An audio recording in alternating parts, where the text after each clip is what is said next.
Hello,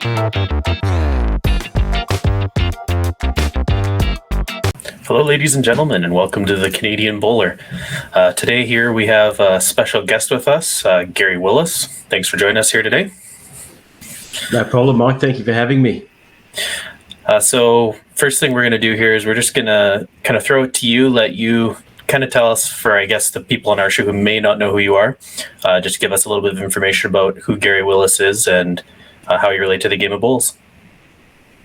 Oh, thanks, Mike. So recently, or probably about 6 months ago, our national coach, Steve Glasson, who most people know pretty well in bowling circles, a legend of our game, particularly in Australia and probably worldwide, having won world titles and everything that basically is to win in bowls. So Steve moved on around, like I said, 6-7 months ago, and taken up a role with Bowling Club Insurance Brokers to see out his retirement years, I guess. And he'd been in the role for 10 years previously as our national coach, and the opportunity arose for me to step in as being previously his national assistant coach for that 7 or 8 year period prior. So I was honoured to be offered the role.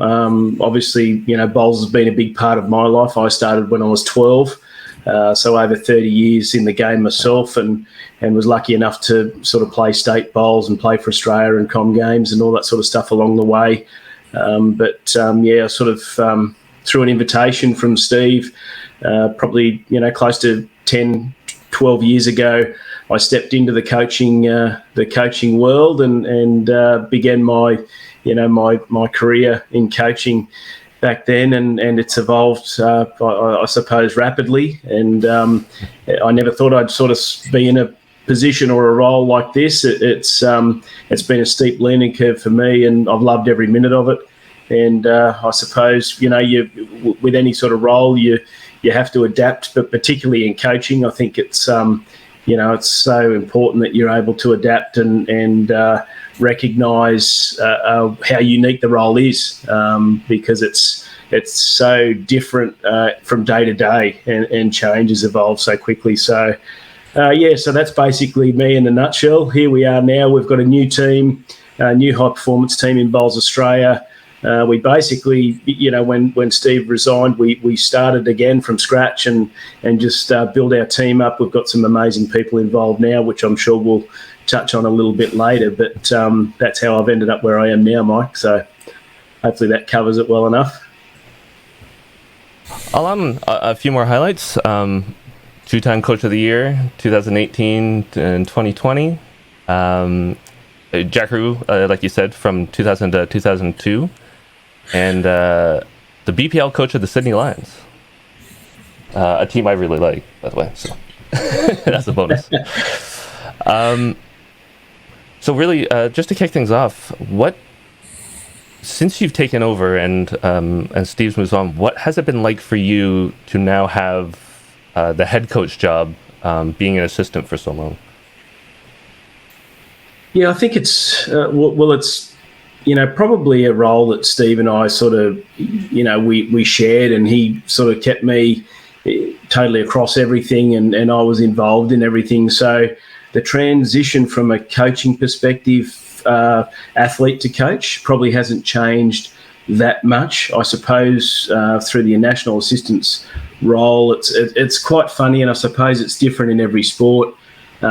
Sometimes you can be a bit of a sounding board when they don't necessarily want to share things with the national coach in fear of, divulging too much of their personal life. So it's a funny sort of situation. Now I'm on the other side of the fence, and my national assistant coach, who's Karen Murphy, probably experiences the same the same type of situation. So I think for me, the biggest, probably the biggest eye opener has just been the back of house, negotiating with our stakeholders through government, through AIS, Australian Institute of Sport, CGA, Com Games Australia, and just the mountain of work that's involved behind the scenes. We've, as I said earlier, we've sort of started from scratch. We've got a lot of new initiatives in place. We've got a far larger squad now than what we've ever had. So we've gone from sort of 30 plus to sort of 80, close to 80 squad members now throughout our open Jackaroos, emerging Jackaroos, pathways Jackaroos, and our para Jackaroos. So it's grown significantly, and we've got a lot of new innovation and a lot of new content within our program that certainly needs a lot of attention back of house and organisation and admin. So that's probably been the biggest part, Daryl, is just, I've had to jump off the deep end and get out of my comfort zone a little bit and get away from that, that on-green connection and what I've known for so long to upskill in those areas through administration and that networking and managing stakeholders. So, which has been really good. COVID's helped that situation. It's given me more time to actually create those relationships and engage, connect, and also just get some ideas out there, because when you're in, you guys know as well as I do, when it's an event after event after event in normal times. So you're sort of chasing your tail the whole time, and it's really hard to get those new initiatives off the ground. It's even hard just to even have time to think through these new ideas when you've got all these events happening. There's a lot going on. So that time has been really beneficial. And if anything good for us has come of COVID, it's been just that back of house, new ideas, new concepts coming through. So, yeah, it's been very busy. So you touched on something that I guess we wanted to ask a little deeper about. So with all those players and all the different, I guess, divisions in the Jackaroos, how do you end up managing so many players and so many, I guess, different groups of people? It's very interesting. I'm really lucky, Mike, and we're lucky. With bowls in Australia, we're well supported by the government, well supported by Australian Institute of Sport and Commonwealth Games Australia. So with that comes significant investment, and with that comes time and hours and employees that do a wonderful job and support me and just make the program what it is. As I said, it's evolved. We've got a new, what we call a Pathways program now, which is an initiative from the Australian Institute of Sport, which means we have Pathways coaches in each state, and they sort of deal with the daily training environments of our athletes coming through the system. So they've got a strong connection with all their respective athletes. There's weekly reporting, weekly monitoring, and obviously they're out there in the field. They're the front line that are dealing with our SDAs, our state associations, their specific selection panels. So it's like a scouting process. It's identifying new talent, and then it's getting them into the system, into our system, and bringing them through and developing those players. So, yeah, I'm really lucky and blessed with some of the people that we have involved. We've got former state players, former Australian players, current Australian players in those roles that do a wonderful job and are bringing our younger generation through. So, yeah, very lucky. Talking about the staff that you have, I remember my first couple stints at international coaching were down in Broad Beach, managing and coaching the 4 youth that were playing in the youth championships. And I remember seeing you. I didn't get to meet you there, but I do remember seeing you as part of the large contingent of Australian coaches and support. It blew me away. Like every green had somebody there. I think you were all mic'd up and talking to each other or talking to certain people. There was someone taking down information. How does all that stuff get managed into being able to scout new players and find new talent and I guess get a consistent idea of what people are like? Yeah, I think it's a good question, and I think with bowls and probably just a couple of things that stood out in the question was around the amount of staff we have, and as I said, we're very lucky and very well supported. But we recently just put on our new high performance manager is Rebecca Van Ash, who you guys probably know is current Australian player. So it's quite a unique situation that we're in, that Rebecca's still involved as a player and will transition out into retirement in the not too distant future and take on that high performance manager's role, full on. But Rebecca, since she's been in the program, which is only sort of since July, has said, I always wondered why we had so many staff and wondered what they all did. And she said, now I just recognise that we haven't got enough. So so that was an interesting comment from Beck, having been through recent trials. And as I said, new innovation with our program, it's grown so much that we've recognised that, the need and resources there. The other comment that you made about us being mic'd up, I think that, we treat it, it's a professional role and we treat it as such, and we stay, in communication with each other during matches. We ensure that our players are looked after first and foremost. We want to make sure that we don't leave any stone unturned to make sure that they can perform at their absolute best. With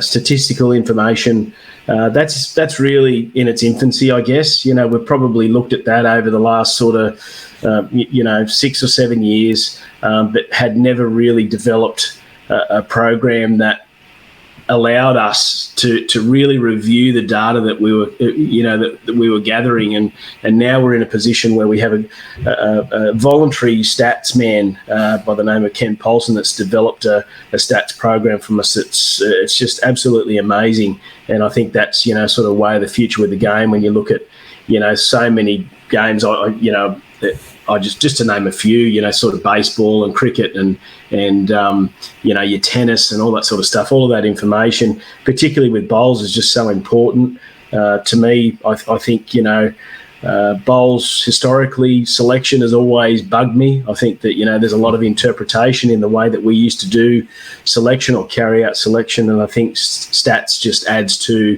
that facts-based information where we can actually say in black and white, okay, this person is better for this green, better for this country, better, so we can work out horses for courses, so to speak, and who is the best person to play at that location. And as I say, it's early days. We've got so much more data to gather, and we'll see the benefits of that years down the track, probably well after I'm gone. But I think we with a talent ID process, Daryl, I think our pathways coaches within each state are very important.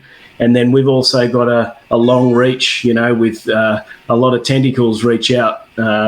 You look at the people that we've got involved, we've probably got over 100 years of international experience in our staff from the high performance team. So over that 100 years, they've gathered a lot of connections, a lot of people that they go to that are in the right places, whether it be state selectors, whether it be just people that have played for, their state or Australia before, that are still connected and they still watch these players and they still see them coming through at clubland. So, we use various methods to talent ID and talent scout and bring these players through. So it's a big system, and you're always being watched, and we say that to players, you're always under scrutiny, whether you think it or not. So, we often say always bring your A game if you want to play for Australia. So, yeah. Yeah, like you kind of touched on another question that we had here. So some countries are very, I guess, fresh to the whole analytics of bowls, the coaching culture, working on creating better coaching programs. Australia, obviously, a little more on the developed line with all the support you guys are talking about there. So what are your feelings about coaching culture across Australia? Yeah, I think we've got a lot of work to do. I think we've like you say, I think coaching culture in bowls is it's sort of sitting right on the fence for me. I think we sort of haven't sort of delved right into exactly what it means, exactly what those roles entail. I think from a grassroots coaching perspective, I think we've got a long way to go in Australia. I think that we're just starting to scratch the surface with that as well. And these roles are so important, particularly when you look at participation, inclusion, and bringing new people into the sport. The coach, generally in Australia, is the first person that you get directed to in a club. So that person and the impact that they create with that relationship, somebody new to the game coming into that club for the first time, is so important, So you're either going to have a really good experience with a really good coach and someone that embraces you and supports you through that initial process, or you're going to have somebody that, is a little bit borderline, and potentially we could lose that member, So, and I think that member retention, it's so important. The coach's role is so important to retain that membership. They keep the people, they keep them motivated, they keep them wanting to come back, they keep them wanting more. So, I think, we've got so much work to do in that space. I think that we've got a lot of good people out there that could be really good at it, and probably, like me, 10 years ago, 12 years ago, didn't even think about it, until I was approached, and you say, okay, actually I do like this, So I think we need the structure and the formats in place that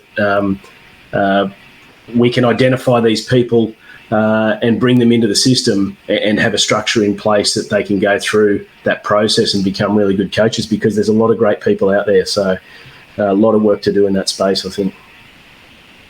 I couldn't have said it better myself. Being here in Canada, it's kind of the same thing.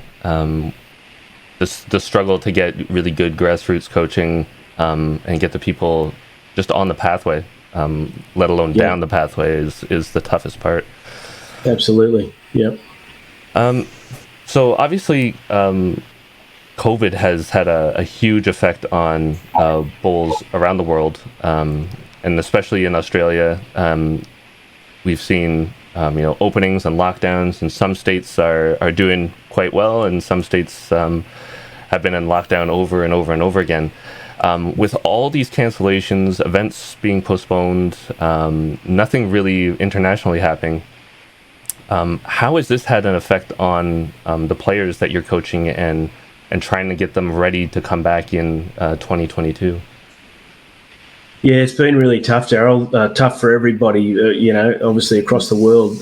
For bowls specifically, and the way that it's probably affected us most is that cross-border travel, So all of our states can't get their act together and they're not aligned. So it creates issues, not just for people trying to get into a specific state to hold a trial, where we normally have all states come together and then we trial or have a camp together.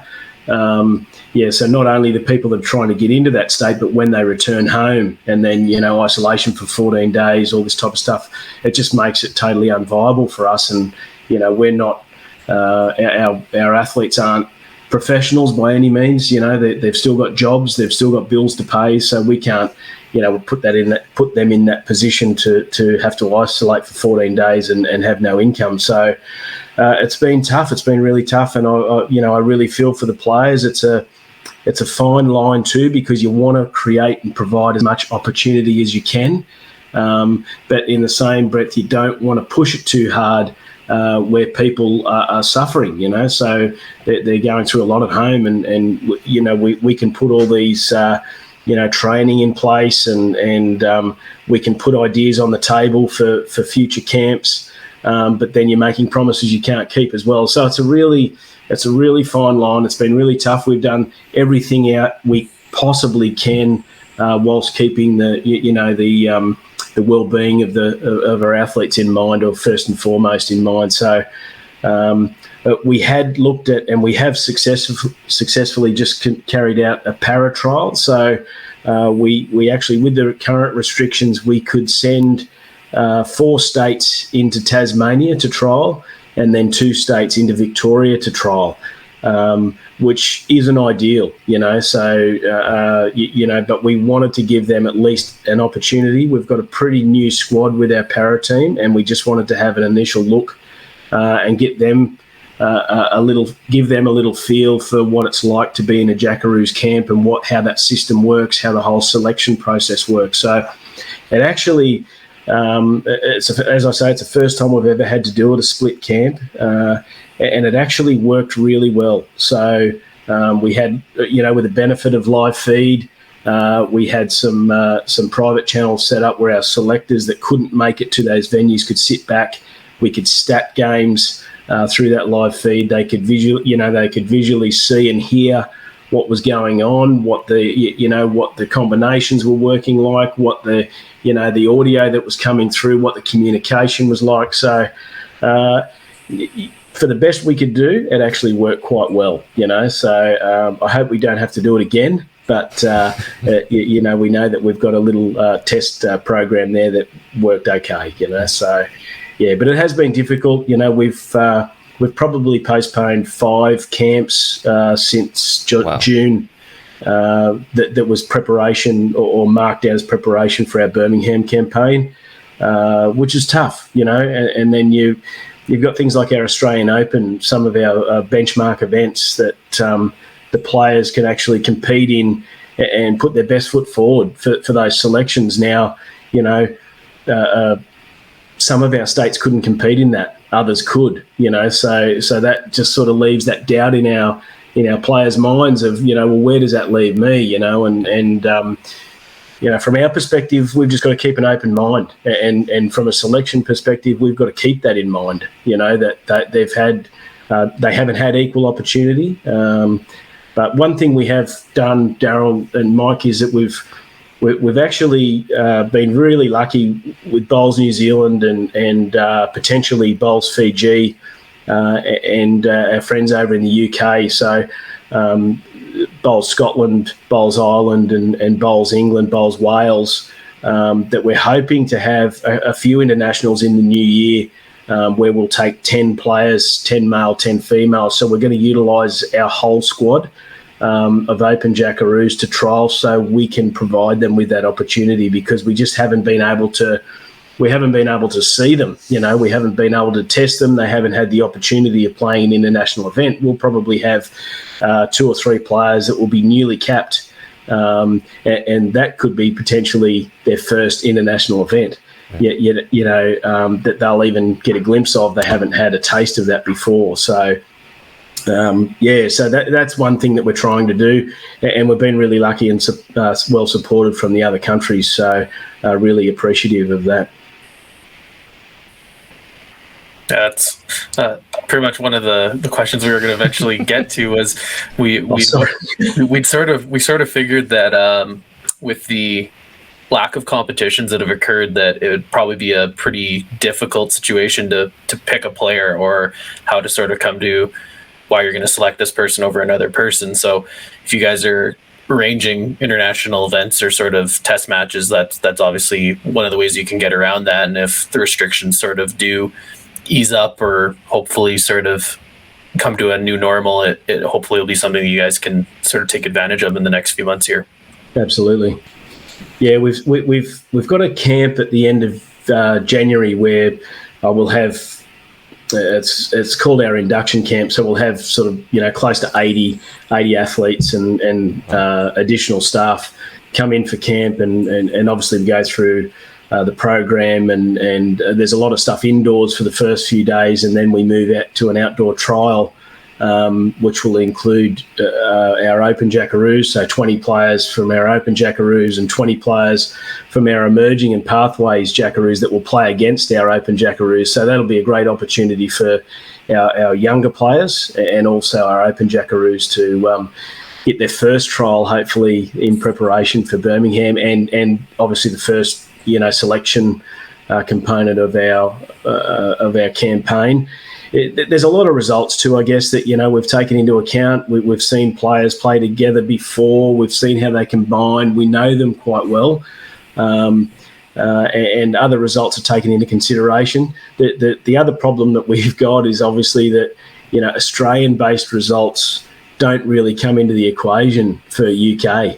So our greens, as you guys know, are totally different to the UK, and it's a different style of play. So that's something that we've worked really hard on behind the scenes, is just getting that that mental approach in their training at home. So we've identified greens for all of our players that they can go and train on and start to get used to the change in the style of play from what they normally play in Australia, and just the physicality of that, I guess. You change your technique.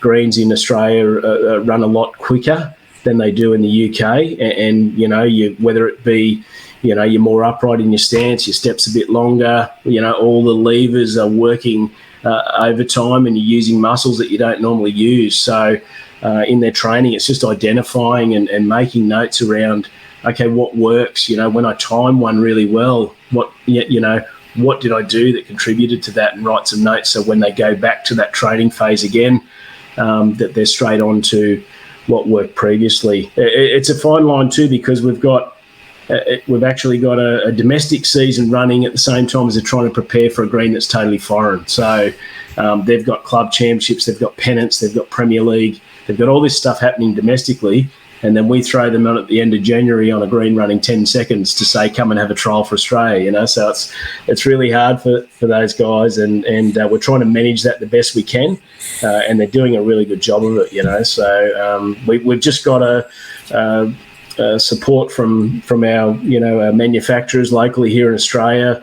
You guys have probably heard Commonwealth Games, the red and blue bowls, so that's been another little spanner in the works, so to speak, that they've had to change their bowls and start adapting to the wider sets and new sets. So red and blue, which is a great it's a great concept from Com Games, and will be a great visual for the games too. So all these little things that just get thrown in there, and we've had to adapt to, and our players have had to adapt to. It's interesting, but keeps us on our toes, that's for sure. Talking about red and blue bowls, we just went through an interview with your assistant coach Karen Murphy, and she brought up the red and blue bowls as well, and wanted to ask you a question about it. What do you think of the concept? Obviously, I think from a marketing standpoint, it makes a lot of sense. Does it throw off players at all, having a new set? The mental game is such a critical part of bowls. Picking up a new set, not your color, not your bowl. Does that really? Do you see that have an effect on players? Absolutely, yeah, I do. Sorry, that's my phone. Absolutely, I do. I think some players are superstitious. They've got their favourite sets of bowls, and they feel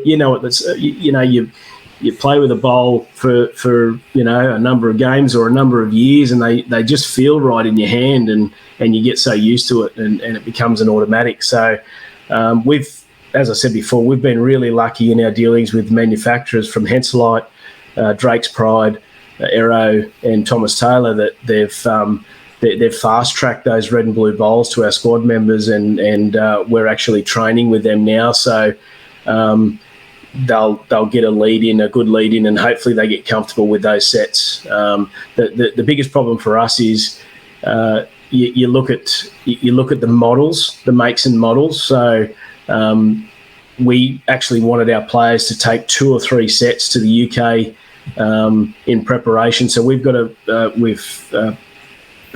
potential UK tour in May for a couple of weeks over there. So we wanted them to try 2 or 3 different models on the greens, just to see which ones they were most comfortable with. So for the manufacturer to provide 2 or 3 different models, you're talking a squad of 20, and you times that by 6 sets of bowls per player, because it's red and blue as well as 2 or 3 different models. Well, it's a significant contribution, so whether they be a sponsored player or whether the player's got to purchase these bowls, it's a huge impact. Yeah. And then you turn around and we're going to do the same thing potentially for World Bowls in 2023. And then you go back to the other models, the models that they normally use in Australia. Well, there's another, there's another couple of sets for red and blue. So, yeah, I mean, for me, anything that creates interest in the game, anything that promotes the game, let's do it. The Commonwealth Games is our biggest stage. That's our Olympics. That's as good as it gets for us. That's the biggest way for us to promote our game, through through the world, throughout the world. So whatever we have to do with formats, whatever we have to do to make that appeal more or more appealing, just in general, just to promote our game, let's do it. Let's have a look at it. And that's coming from me, 30 plus years in the game. And I'm a traditionalist. I love the old formats of the game, so it kills me in a way to say that, but I also recognise the fact of how big the Commonwealth Games is for us and the promotion of our sport. So, if it's easier for a viewer, someone new to the game, to sit there at red and blue bowls, they know exactly what's happening. They know who's got the shot or what they have to do to get the shot. Let's do it. Makes the game clearer to them, makes it more appealing. Let's jump on board. It's the same with formats. We've got to adapt as a sport, and whatever gets those viewers turning their channels onto our sport and turning that into numbers in members, throughout the countries, I think that's the most important thing. So.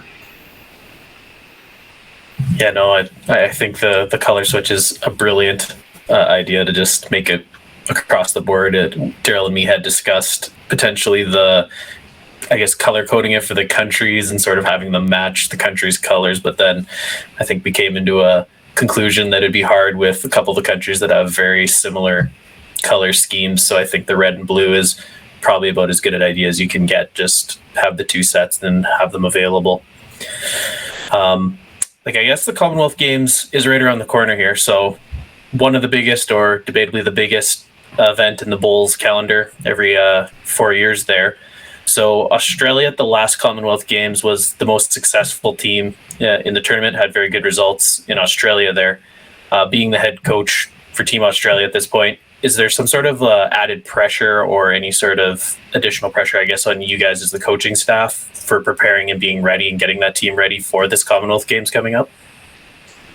Well, not until you just mentioned it, Mike. Thanks for that. That's great. Yeah.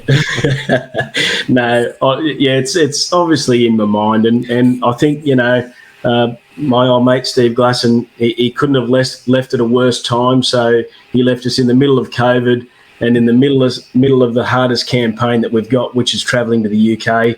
We're very mindful that we've never actually won we've never won a gold medal in the UK at a Commonwealth Games. So that's right in my mind, that we have to work really hard. We have to work 10 times harder than we normally do. History shows that we're nowhere near as good in the UK as what we are at home in Australia or in New Zealand. And we've got to put the work in. Otherwise, we'll come away with nothing again, So, and obviously COVID has impacted that, but we can make all the excuses we want. At the end of the day, we can still train at home. We can still get used to the pace. The thing is, we just need we need more of that match play and that style of play. Just getting used to that style of play in our preparation. So, it's definitely front of mind, Mike, and it's going to be tough. Those guys are so good over there. It's just similar to what we are over, on our home patch. We're used to it. That's our automatic. I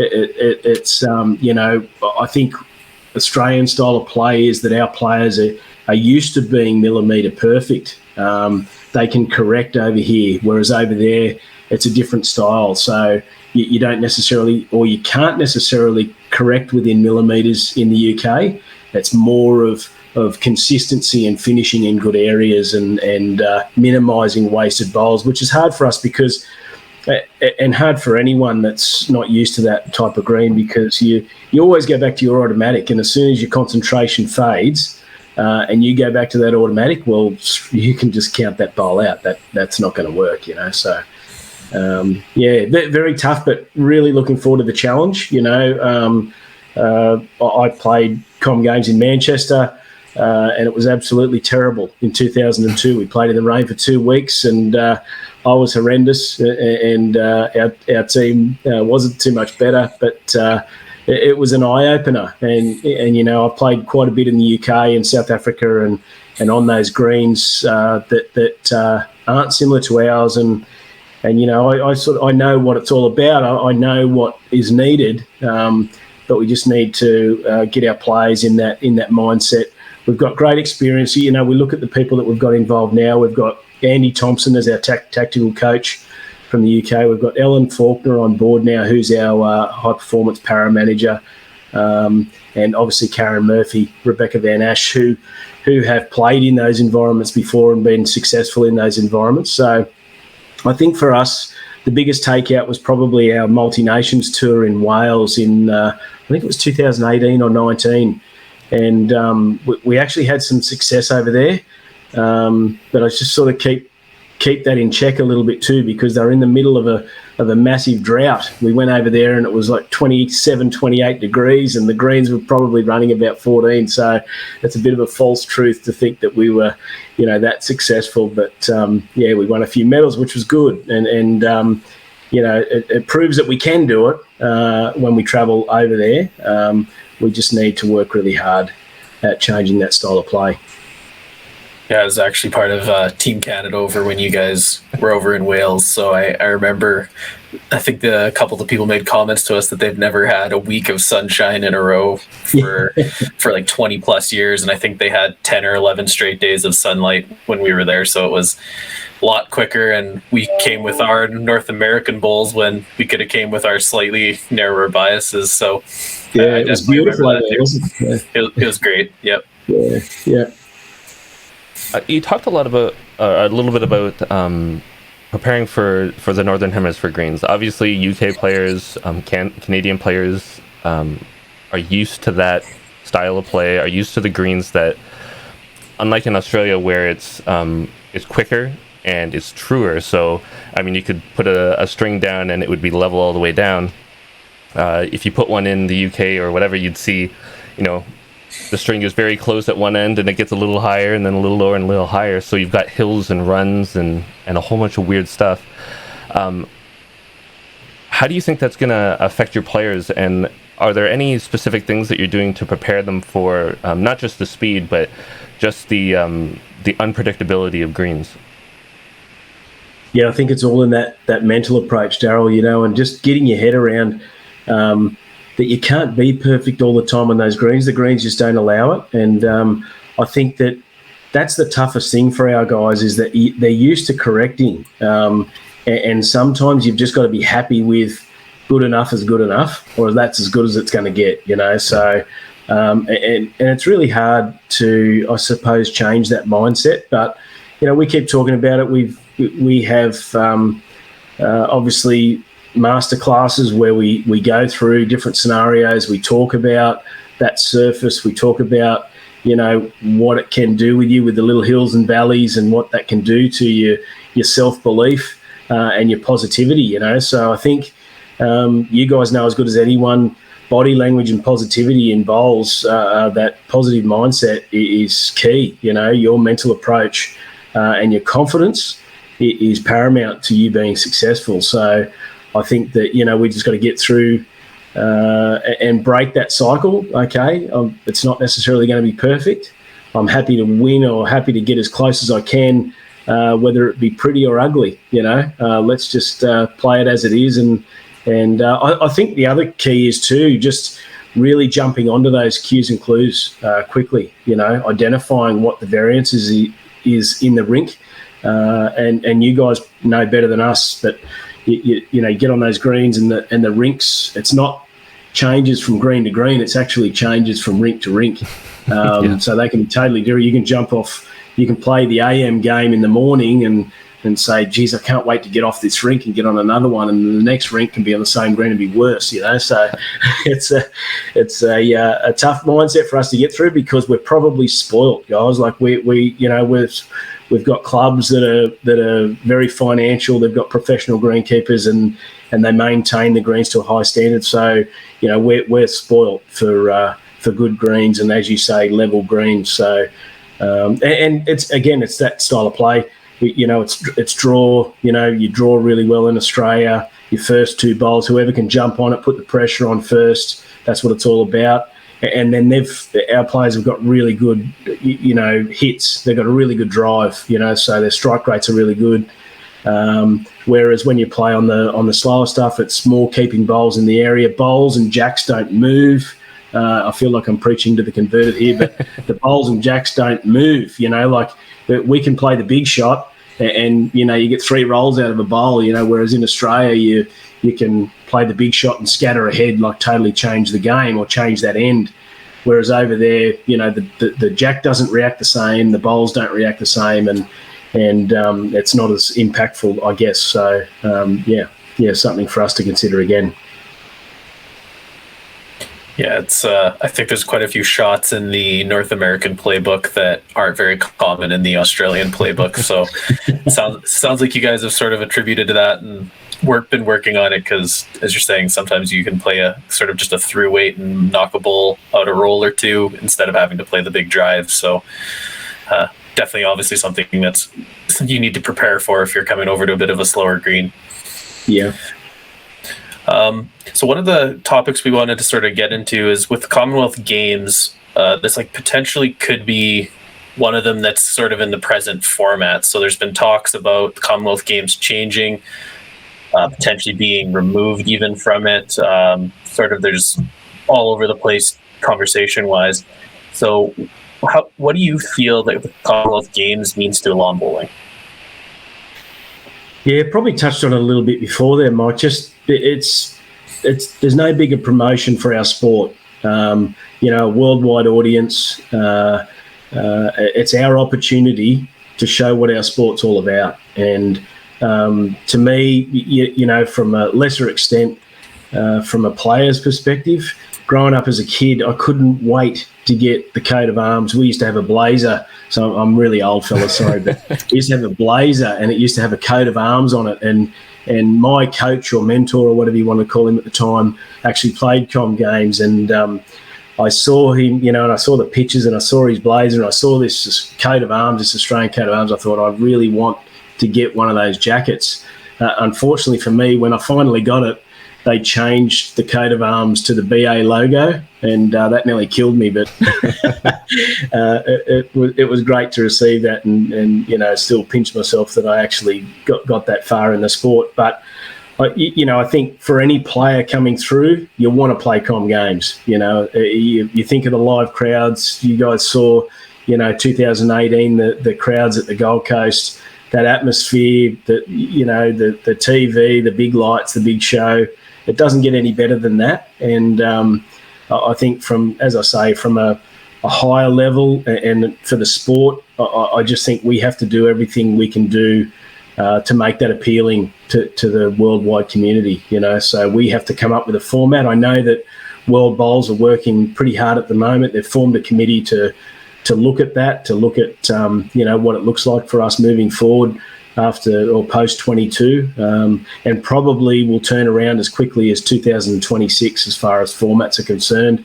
That's just my thoughts. I think they have to do that, So, mate, as I said, I'm traditionalist. It's killing me. I want to see the old formats, but realistically, if we want to move forward as a sport and we want to stay engaged as a Commonwealth Games sport, we have to move with the times and we have to attract more people to the sport. There's still going to be space for, the traditional formats. Go back to club level. You look at your pennants, you look at club championships. That might change over time too. If we get a good enough format in place and people have changed. People are time poor. They want to get involved in everything and have a taste of everything, which is great. If we can just grab a little bit of that market, and we do that through the biggest leverage we've got, which is Com Games, well, bring it on. Let's be accepting and adapt and do what we've got to do to attract more people to the sport. I think you said it really well. I'm big on the traditional game as well. I can sit there and watch games and be totally enthralled and not have a problem. I think there's a lot of hardcore fans that throw bowls at them and they'll watch it regardless. It's that casual market, the people that aren't sure or have never seen the game, that probably don't want to sit through a 2 to 3 hour game of singles or fours and not really know what's going on. So, like you said, just everybody being open to change, open to trying to support our sport and get it out there for everybody to see is going to be a huge deal. Yeah, absolutely, totally agree. So, my final question for you: you threw out some names of your current staff. You know, you've got Andy Thompson, legend. You've got Ellen Faulkner, who's arguably one of the best female bowlers out of England, and was a huge anchor for their team. And now you've got Karen Murphy on there, and I wanted to touch on that. For you, what does it mean to have one of the best female bowlers Australia has had, someone who's had such a long career and a decorated career, come onto your staff and be your assistant coach? Yeah, I often sit in meetings and look around the room or look around the screen and just think, wow, like this is just it's the absolute who's who of bowls. It's and as I said, the history and the knowledge and the experience, it's just second to none, and it's great. The greatest thing though, fellas, is that they're good people. They're just really genuinely good people, and that's all we want in our program. So if we get good people in our program, success is going to come. Success will follow. So it's one of our policies that we're only going to have good people. I won't exactly what that policy is because there's a little sort of swear word in there, but we really want to work with good people and want to have good people involved with our program. You talk about Andy Thompson, you talk about Ellen Faulkner, you talk about Rebecca Van Ash and Karen Murphy. Well, they don't get much better than that, So they're highly they're very highly driven by their values. They've got great culture. They're just everything you could hope for in a staff member. But then when you throw in their bowls experience and expertise, well, it doesn't get much better. So absolutely blessed. And then, we've got, Rebecca Van Ash as well. So, Beck's current world and Commonwealth champion. Yep. And then we've got expertise through our high performance operations manager, Leah Lazaro, and also our athlete wellbeing manager, who's Sammy Cox. And, those people bring just as much in their areas of expertise as do our former and current players in our staff. So we've got a really good group at the moment. We're working really hard, not just to work on the elite. We're really working hard in that coaching grassroots space and the participation, parasport, and attracting people to the sport, and bringing them into our pathway. And, the end goal is obviously that they get up there and they play for Australia, they come into our program, but we know that starts somewhere, and we know that we've got to get involved further down through the system. And I just think we've got brilliant people involved, to do that. Karen's a prime example, and I couldn't have asked for a better assistant coach, to be honest, with her support, the respect, throughout the world in the bowls. The bowls fraternity is just second to none. She's taught everybody a great deal about how to manage stakeholders and how to connect with people and just networking. I don't think there's anyone better at it than what Kaz is, and she's taught all of us. Ellen Faulkner and I were only talking about this the other night, that we remember back in our younger days watching Karen sort of walk through a room and work a room and just talk with people, because she just loves it. She loves talking the game. She loves talking with people, and people love her, and we're very fortunate. So she actually is the manager. Kaz is the manager of our Pathways program as well. So she's making those connections out in the broader system and bringing those kids through. So I think of, our young junior girls coming in for the first time, and the first person they meet is Karen. Well, it doesn't get much better than that, because she's been there, done it all. She started when she was 11. She's seen the whole system. I remember Kaz, we've known each other since I think I was 12 and she was 11. And I know we might have been a little bit older than that, probably 12 and 13. But I remember Kaz having to go through that process with women's bowls, where she had to stand in a box and they'd measure the length of a skirt. Yep. She had to wear the right colour stocking. So I remember it was a mini beige stocking she had to wear, and she had to wear this awful hat, this terrible hat. And I used to think, how the hell is this girl going to last in this sport, having to jump through these hoops? And she did. She persisted. She's been, obviously Australia's best by a country mile, and if not, the world's best. And she's resilient, she's tough, and she's a good person. And we're very lucky. We've got a great team, and we're going to work as hard as we can for the sport as well as the elite. So, yeah, very exciting times. I guess that's about all we had arranged here for today. So we really do appreciate you coming on the show, giving us the Australian perspective on Commonwealth Games, coaching, everything like that. It's been great. And I guess if that's all we've got here, we'll wish you a good day and thanks for coming out. No, that's fantastic, fellas. I haven't asked about you guys. So what's the process for you guys now? What are you with Canada? Have you established a squad, or what's the situation? Not yet. We're in the same situation. I heard a lot of common themes from what you were saying, where it's lack of competition. What do you judge a player on? It's been 2 years since maybe we last saw them compete in 2019. How do you weigh one person to another? Based on that, we've got players in Australia like Ryan and Kelly and Leanne versus people in Canada who were locked down and are now, the greens are covered in ice and snow, so they don't have a chance to get out there. We have a lot of those questions being worked at, like when can we do training camps, when can we do some match play stuff, find ways to give them an opportunity to compete, show their stuff, show what they've been doing.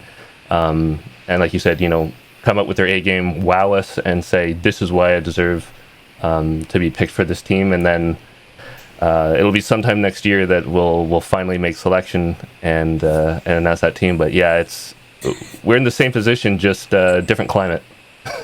Yeah.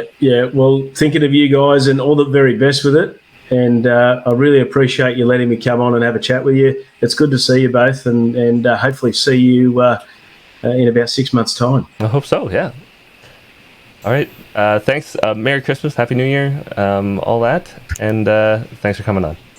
Same to you guys. Take care.